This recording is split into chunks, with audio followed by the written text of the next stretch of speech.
What is going up, my Antoine Fishers? I don't have an official name for you guys yet, but we're going to be reacting to another episode of Jubilee. Okay, so this one is Do All Men Think the Same? I kind of just want to watch and react to it, see, like what are my opinions? I just always got all my skincare from the females in my life. I have a great salt scrub for you. You should get over here.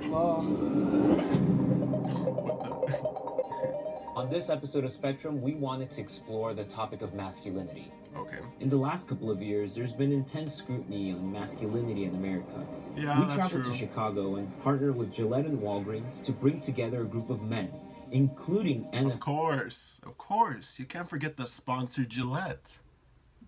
star, first-round pick, and former Chicago Bears football player Kyle Long, to demonstrate that men can open up and tackle questions on topics ranging from gender roles in society, showing emotion, beauty, and even skincare. Yeah, I agree. Our objective was to have an honest conversation about what it means to be a man today. This is Spectrum. Enjoy the episode. I believe sports are more masculine than the arts. I agree. 2, 1, 3, 2, 1, go. All right. What's happening? It's natural. Oh, shoot. Is that the disagree? Oh, God. Oh, okay. Well, now I'm curious. Yeah, I'm really curious. How am I disagreeing with the professional NFL player on sports? Because some of the most quote-unquote manly men in my life are musicians, actors, people that I relied on as an image of masculinity. So to say that the arts are less masculine than sports, for me, doesn't make sense. My mom's Okay, I could be wrong here, but for me, I think sports are like more aggressive. All right, so not to say that musicians aren't aggressive. Sure, you can express emotion, through an instrument, but not as aggressive, as if you were to play sports. Let's say like boxing or basketball or soccer. You're just more aggressive. And on the term of masculinity, that's what we're talking about. So of course, I'm not trying to say that playing in the arts there's no masculinity. I'm just saying sports are just more aggressive overall, which is what the term, I guess you could say masculinity, just means. I know there's more to masculinity, but aggressiveness, I would say, is definitely one. coach. I think cheerleading's a sport. I argue with her. I'll never let her know I think cheerleading's a sport because I think it's fun to argue with her. But there's a certain amount of masculinity, to do all those, right, to do the backflips and to push the girls up in the air. So I feel like there is more masculinity that's ascribed to just sports, than there is to more of the arts. So that's why I somewhat agree. Okay. If you put blood, sweat, and tears into something, that's kind of what creates your character. Losing, getting knocked down, getting back up. Learning those kind of principles at such a young age, I think that's kind of what helps create a sense of strength that kind of helps carry you into a certain sense of masculinity and manhood as you get older. So I'm an actor. One of my recent roles was Okay. Donkey in Shrek the Musical. There was nice. blood, Okay. there was Yeah. god-awful sweat because the costume. And then the crying. Yeah, there was crying. There was crying. talking about the physical aspect, and I really agree that there's physical in arts and in sports. But then there's that mental aspect. You talked about failure, getting back up. Even before you got that donkey role, how many people had to get the audition for that role? Definitely the arts can be right up with their sports. Sports are an art, too. So. There you go. One of the major things that has impacted me would be my father and how he viewed film industry, theater, because it was something that was able to connect to the human experience, and it was more personal and more emotional. Locker room talk is part of being a man. 3. Locker room talk is part of being a man. Where would I fit into this? I would say disagree. 2, 1, go. Yeah, I would I'll start it disagree. off, because I spent a lot of time in locker room. This phrase, locker room talk, has taken on a life of itself. Obviously, in the past years, it's been a hot button issue, and it has changed since I was a 6-year-old and I said my first swear word, and my mom and dad said, "Kyle, that's locker room talk." But I also think Oh, about locker okay. room talk as sexual in nature too, someone is gonna say it to you. Someone's gonna initiate your locker room talk. I mean, I think growing up, playing sports and all that, I think it has found its own way with this new locker room talk as of 2016. And I think that's kind of switched to this weird sexual harassment. I think by the nature of the question, though, them asking us this, it is the people that are crossing that line that we're talking about. Is that part of it? Belittling women, not even if you're belittling women, but you're objectifying them. You're being cruel, but you're like, come on, I'm just joking around. It's a locker room. No, man, that's not what makes you a man. That's not something that should be part of that. So I got this completely wrong. I thought locker room talk literally meant like a locker room talk, not just like a locker room, but like in a setting. They're kind of saying, you know, like when people step out of line or make offenses to, you know, like to women. So that being said, locker room talk, you know, I would still disagree because I don't feel like locker room talk is part of being a man.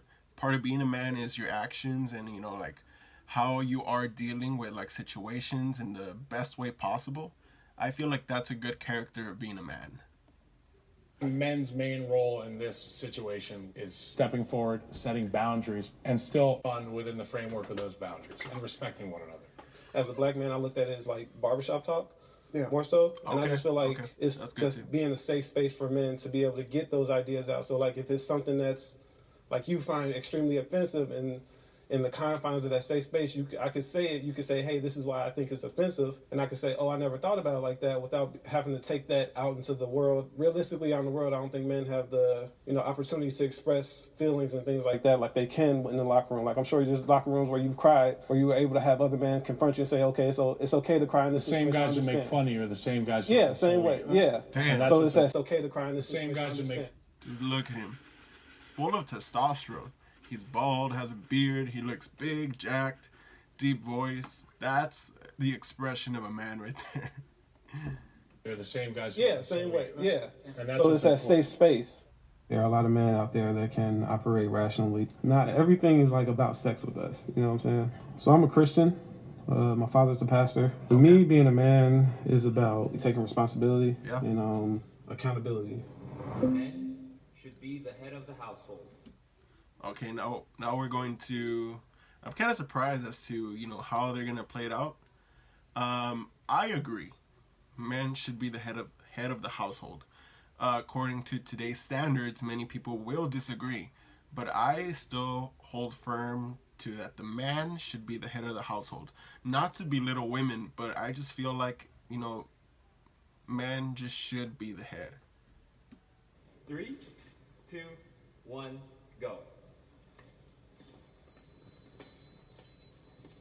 My grandpa was a colonel in the Vietnam War fighting for the country of Laos, and if anyone needed a tank, they would talk to him. Anyone needed anything, he was the head logistics commander. And then my dad, he was like the head of a gang, so he kind of demanded respect and became the head of everything, and in turn, both of them were heads of our household. I feel like I have to be able to be the head of the household and have people rely on me when needed. I just feel like when it comes time for deference, most of the time women prefer to defer to men leadership. And my dad was a primary breadwinner, and then my dad got laid off. Automatically, my mom became the breadwinner.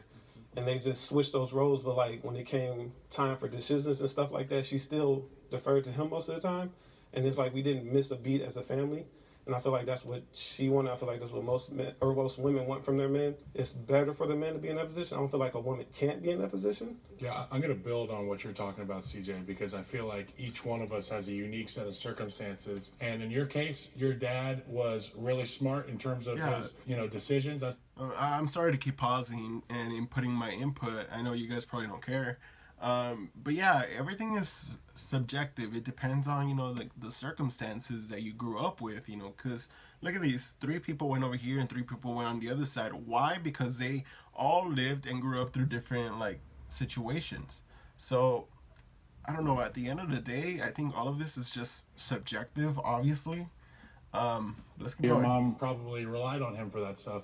And that's not to take anything away from her.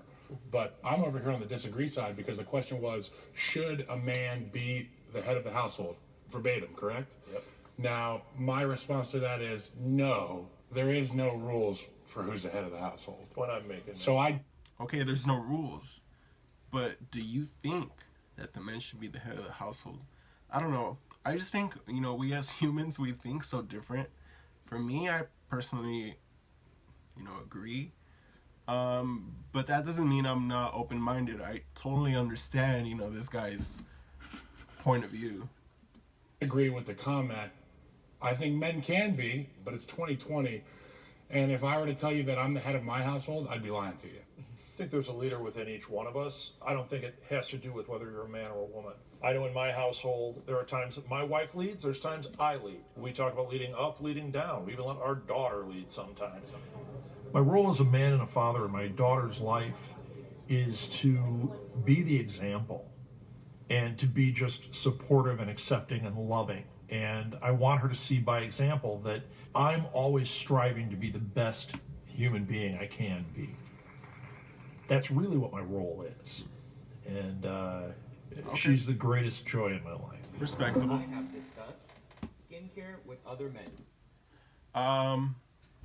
Yeah, I have. Because I sometimes break out, so I don't mind telling my friends, damn, look, I have another pimple right here. I don't think there's anything wrong with discussing yourself with other guys. 3, 2, 1, go.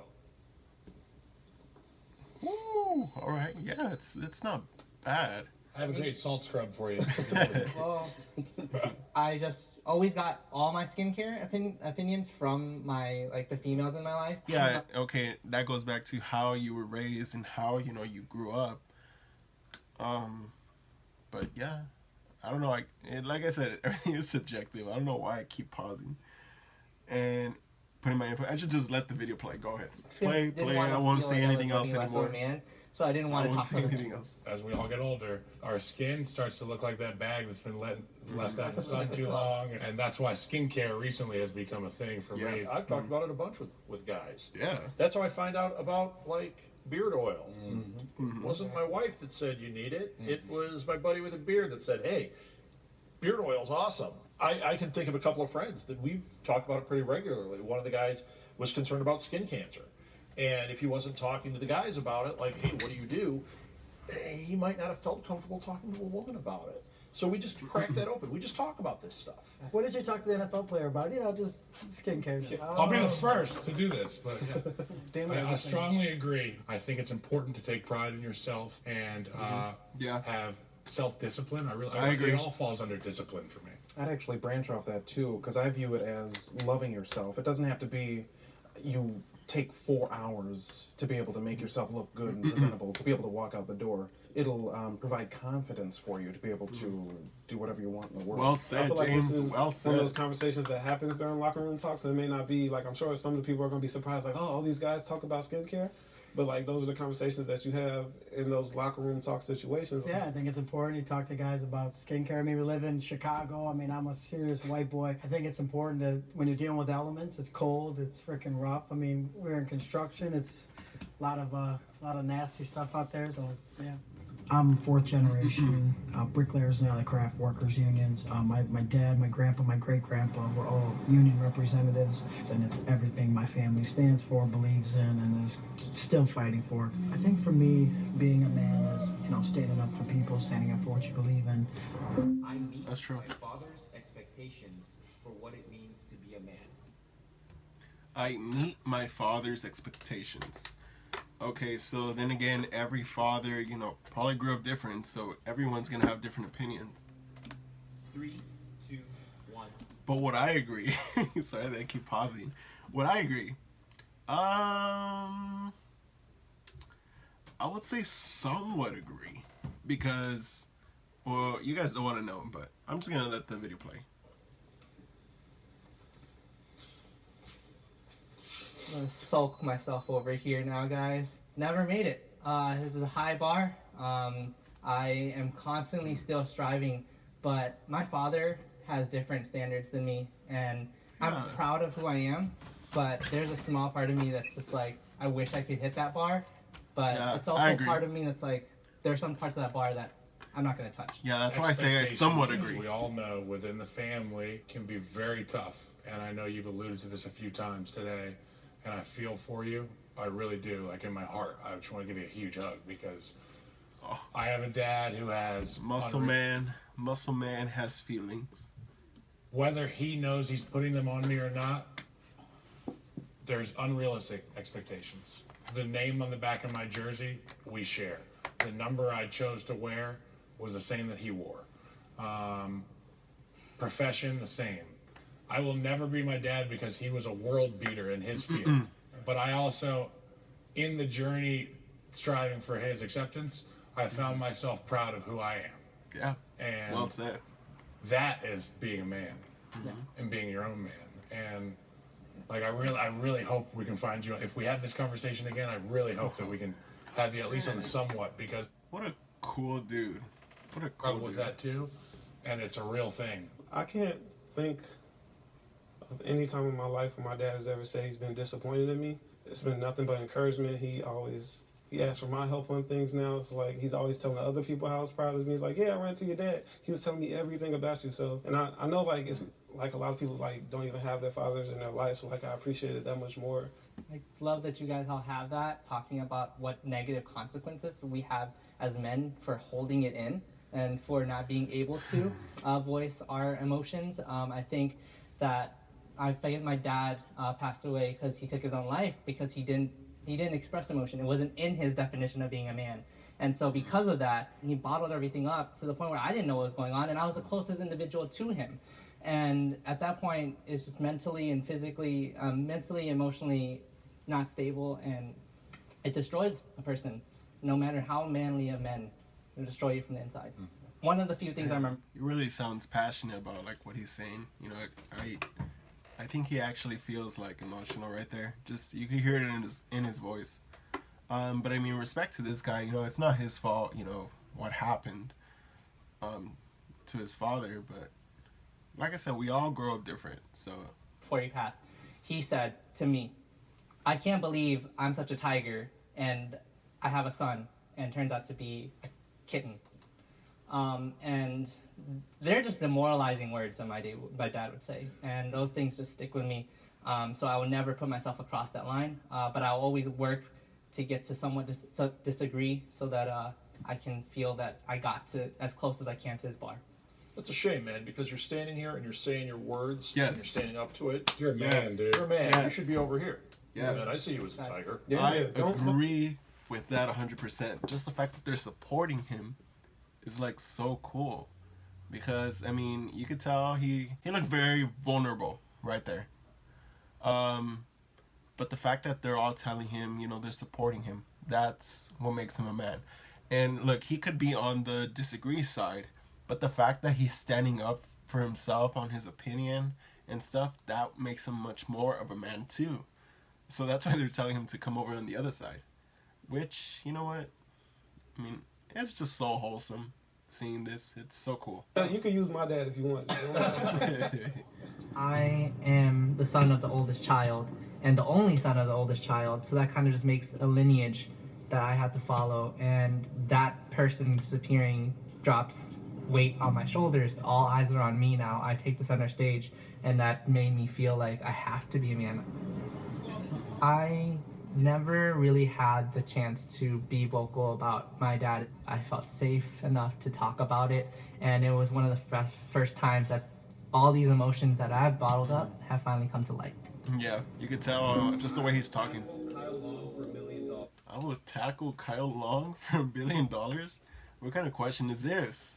But to answer the question, I would. 3, 2, 1, go. Yes!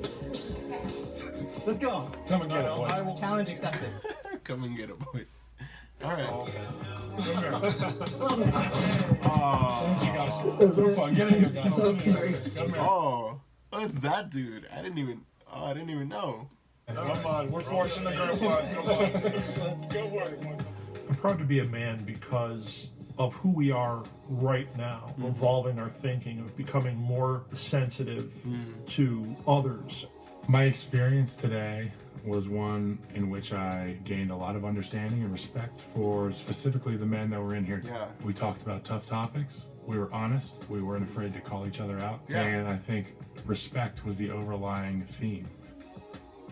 For me, being a man is about knowing who I am, treating others well, and trying to follow those things every day. Being able to talk skincare is something that's important. It's important to take pride in yourself. I feel like a man knows who he is and is able to make others feel good about who they are.